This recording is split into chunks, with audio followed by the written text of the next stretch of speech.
कोलकाता यान 19वां दिवस। बेलूर मठ में क्रिया योगियों के अनुभव। प्रथम भाग। उमा जी विनुकोंडा से। हम सब बेलूर मठ गए। हमने एक कमरे में विवेकानंद जी द्वारा प्रयोग की जाने वाली सभी वस्तुएं देखी। एक अज्ञात उदासी का भाव मुझ में उतर आया, जो आंसुओं के रूप में निकलने लगा। मैं हृदय में भार अनुभव करने लगी, जैसे वहां पर उपस्थित सभी वस्तुएं मुझसे संबंधित हों। मैं ये सब दोबारा देखना चाहती थी, इसलिए मैं वापस कमरे की ओर पंक्ति में फिर से जाकर खड़ी हो गई। जैसे ही मैंने उस कमरे के अंदर खिड़की से उन वस्तुओं को देखा, मैं रोने लगी। मुझे ऐसा प्रतीत हो रहा था जैसे मेरी आत्मा उस जगह से जुड़ी हुई है। वहां के सभी मंदिर अद्भुत थे। थोड़े समय के पश्चात स्वयंसेवकों ने सभी को एक कतार में बिठा दिया था। अम्मा आई और मेरे समीप एक कुर्सी पर बैठ गईं। अम्मा के इतने समीप होने के विचार मात्र से मैं अवचेतन अवस्था में चली गई। अम्मा ने सभी को अपने अनुभव साझा करने के लिए कहा। मैं ऐसा अनुभव कर रही थी कि मेरे पास कहने के लिए बहुत कुछ है, किंतु मैं शब्द भी मुंह में नहीं आ रहे थे। मैं बोल ही नहीं पा रही थी। मैं अम्मा को एक टक लगाए देखती रही, क्योंकि मैं एक बार भी पलक झपका लेती तो मैं अम्मा को देखने का ये सुंदर एहसास खो देती। इस दौरान अम्मा ने एक संदेश दिया, जैसे वो आदेश दे रही हो कि जिन्हें भी आप देखें, आप उन्हें मंगल कामना दें कि वे खुश, स्वस्थ और अच्छे रहें। एक आदेश जैसा संदेश। मुझे वो बहुत अच्छा लगा। तब से वो भावना मेरे भीतर बनी हुई है। अब सुनते हैं सुजाता जी, जो एलुरु से हैं, वो क्या कहती हैं। हम सभी बेलूर मठ गए थे। हमने मठ का भ्रमण किया। दर्शन के पश्चात जब हम नीचे आ रहे थे, एक आम के पेड़ से एक पत्ता गिरा।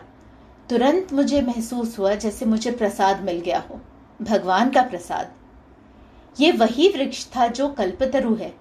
मैंने वो पत्ता ले लिया। जब हम अम्मा के पास और उनके साथ घास के मैदान में बैठे थे, तब मैंने एक अद्भुत दृश्य देखा। स्वामी विवेकानंद जी जैसे एक 5 या 6 साल के छोटे बच्चे के रूप में थे। धोती पहने हुए थे।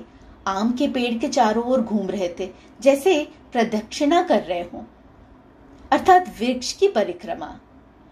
ये मेरे लिए एक बहुत ही महान और दिव्य अनुभव था। अब सुनते हैं विजय लक्ष्मी जी, जो विजयनगर से हैं, वो क्या कहती हैं। 11 नवंबर को अम्मा हमें रामकृष्ण मंदिर अर्थात मठ ले गई और हम सभी से ध्यान करवाया। उस ध्यान के सत्र में हमने रामकृष्ण परमहंस जी को एक दृश्य में देखा।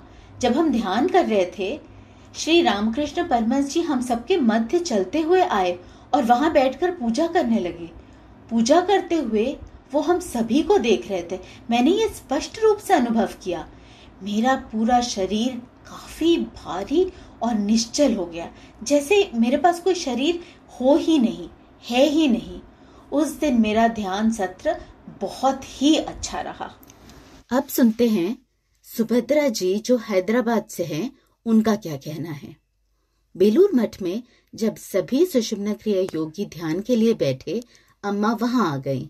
हम सभी अम्मा के इर्द गिर्द अर्ध आयताकार अर्थात सेमी सर्कल में बैठ गए। मेरी छोटी बहन और मैं बैठ नहीं पाए और इसीलिए हमने आखिरी पंक्ति में कोने में खड़ा होना ही ठीक समझा। शिष्यों से बात करने से पूर्व अम्मा ने हम सभी को बहुत ध्यान से देखा। जैसे ही अम्मा ने कुछ क्षणों के लिए मुझ पर दृष्टि डाली, वो मुझे प्यारी रूप से अपनी माँ के रूप में दिखाई दी, जो कई वर्षों पूर्व ही स्वर्ग के लिए पलायन कर चुकी थी। मैं आश्चर्य में थी, क्या ये सच भी है? कुछ देर तक तो मेरे ये समझ ही नहीं आया। मैंने ये बात अपनी बहन को बताई। मैं सोच रही थी कि क्या ये मेरा भ्रम था। उस समय मैंने अपनी माँ के बारे में सोचा तक नहीं था। फिर अन्य स्वयं सेवकों ने मुझे बताया कि अम्मा क्रिया योगियों के प्रियजनों के रूप में प्रकट होती हैं। इस अनुभव ने मुझे अपार प्रसन्नता दी।